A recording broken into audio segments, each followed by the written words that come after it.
Gonzales. Ang hinihiling natin patas na investigasyon. Hindi natin sinasabi na automatic kung ba't may maleta, kriminal na. Although ganun nga yung itsura. Pero, dapat imbestigahan. Bakit ayaw nilang pagbigyan? Diba dapat nagtatanong tayo, bakit yung mga unang nakasuhan, katakataka na sa majority ng Senado?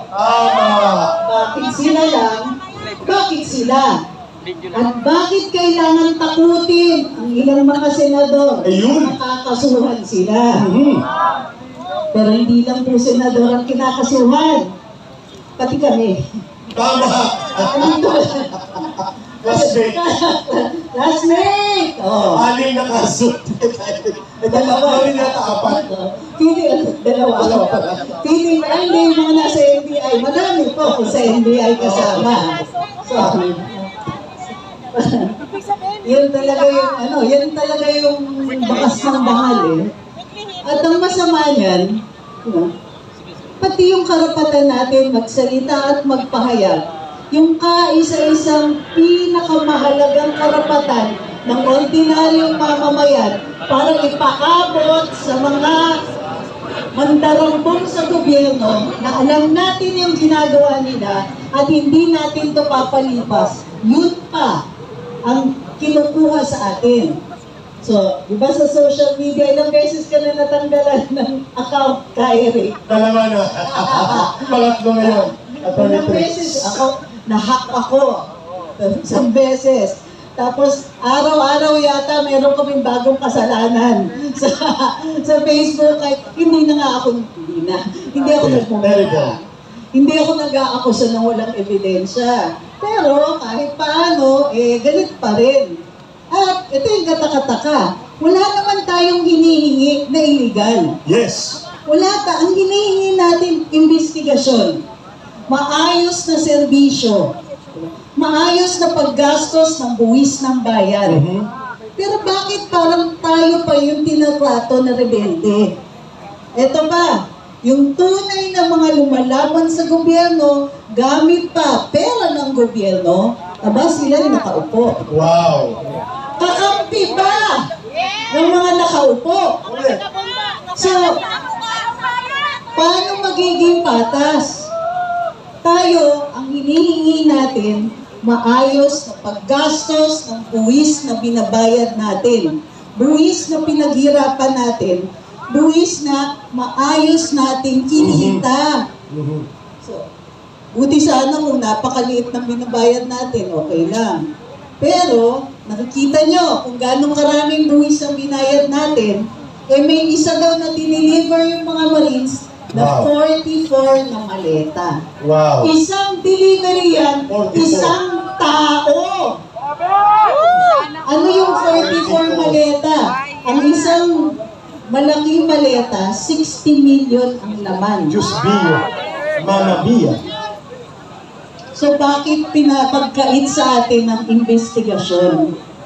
Bakit ipinagkakait sa atin na makaupo yung mga senador na hinalal naman natin at maayos na silang nakakonstitute ng mayoryang senado? Yes. Ano ang tinatago nila sa atin? Sa totoo lang, akala natin yung kawayan dyan sa senado, dahil sa impeachment ni VP Inday. Hindi lang pala yun. Kasi mahalaga pa rin yan eh. Alam natin, ngayon, kulang ang mga senador para i-convict si VP Inday. Ba't pinaglalabanan pa rin yung liderato sa Senado? Kasi nga, ayaw nila sana na sina Senator Marcoleta, si Senator Pia, at Senator Jinggoy na umupo sa Blue Ribbon Committee. Bakit kaya?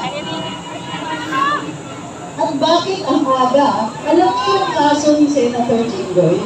Kung kailan nag-umpisa yung kaso niya? 2025. O, diba? Last year lang. Bakit ang bilis? Tingnan ninyo, may mga kaso ang ilang mga kongresista. may mga pangalan na nababanggit ng ibang mga saksi. Pero bakit sila hindi pa nakakasuhan? Yes. So, isa yun ang hinihingi natin. Kaya importante na nandito kayo. Maraming salamat at nandito kayo. Tandaan ninyo kung gaano kahalaga kayo. Bawat isa sa inyo mahalaga. Ang boses ninyo mahalaga. Kasi kayo yung nagbayad ng pinambabayad, di umano sa mga kongresista at ibang mga opisyalis na ang saya-saya nakakatanggap ng maleta. Sa ating galing yun. Wish at the Yung pera na yun, atin yun. O, tama, diba? So, kaya, hindi lang dapat kayo yung nandito. Lahat ng tao na nagbabayad ng buwis, at lahat tayo, maging kung meron man trabaho o wala, nagbabayad tayo ng buwis. Kasi pag bumibili kayo ng candy, may wish. may VAT. Pag bumili kayo kahit posporo, nako, malaki pag bumili kayo ng sigarilyo. Oo. Bili kayo ng at minsan kailangan din natin ng pagka bumili kayo ng emperador, may buwis yan. Oo. San Midnight, may buwis yan. Tuba lang yata wala to. Tuba. Ay sana. Ang May tuba. inis na yata ako pagka tinaos nila pati tuba. Lambalog may buwis.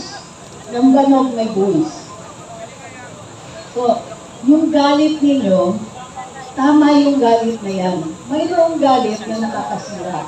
Pero mayroon ding galit na nakakaayos. Yun. Mayroong galit na nakaka-rescue sa atin. Nasasalba sa atin. Yan ang galit na pinapakita ninyo ngayon.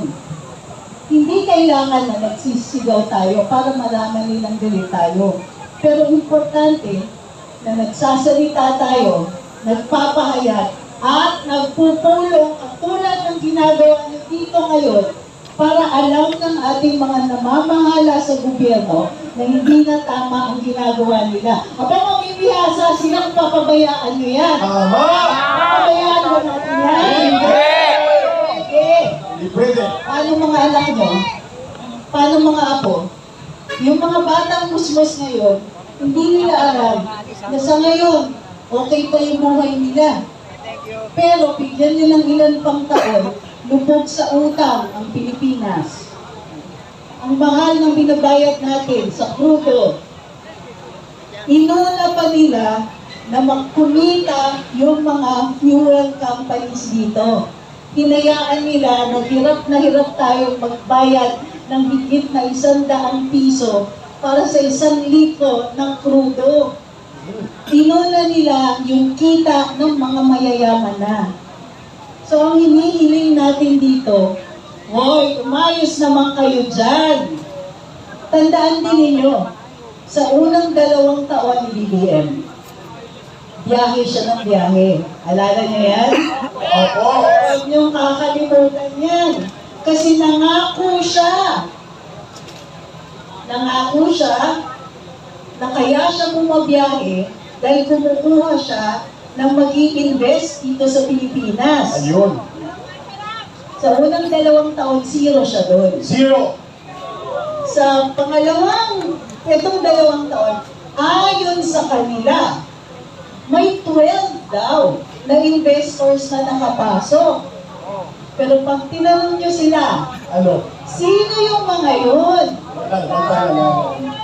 Ay, confidential. So, ang dami nilang tinatago sa atin. Correct. Maleta, tinatago. Investors daw, tinatago. Yung tunay na binabayad natin para sa kuryente at tubig, yung iba dyan, tago. Mahal ang kuryente at tubig natin dahil ang daming nakapatong. Tayo nagbabayad ng buwis ng mga power companies at Exactly. tandaan nyo yan. Exactly. Yung buwis na dapat binabayad ng mga taong gumagawa ng kuryente natin, tayo ang nagbabayad. So, ang saya naman nila. So, may bayad tayo sarili nating buwis, bayad pa natin, buwis ng mga kumpanyang ang laki-laki ng kita dito sa Pilipinas. Ano? At yung buwis na yan, napupunta lang sa maleta. Maraming salamat para sa inyong pagmamahal sa bayan. Maraming salamat. Maraming salamat. Ako ang mamamayang Pilipino. Request nandyan ka. Awitin po natin ang Pilipinas ko mahal. Please everybody stand up. Everybody please come close.